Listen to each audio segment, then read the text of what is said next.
السلامة ومرحبا بكم في الحلقة الثالثة. الزمني مع ريحة واللحم ما شاء الله طاير وهي تفحفح فحفيح.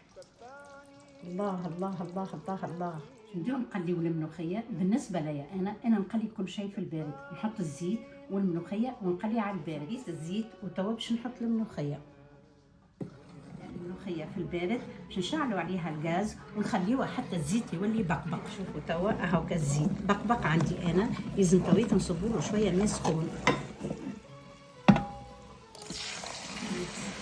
نضيفينها السولين.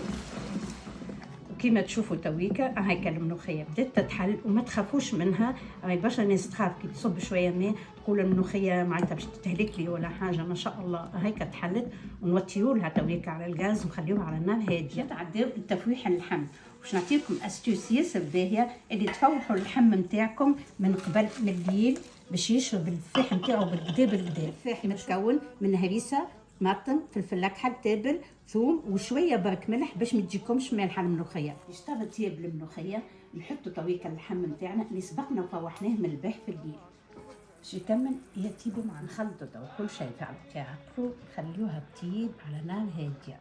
نعطيكم استوس ياسر باهيه للملوخيه اللي هي قشور البرقدان باش تزيدكم بنه على بنه. حطوا لها قشور البرقدان تفوحها اللي ياسر بنينه. بالنسبه للطماطم والفلفل كان انتم تحطوهم في الملوخيه، اكتبوا لي في الكومنتير وقولوا لي ملوخيتنا قربت زيتها وتوا باش نزيدوها شويه الثوم ورشه النعناع اللي باش تزيدها بنه على بنه، وهكاكا نخليوهم يكملوا يطيبوا.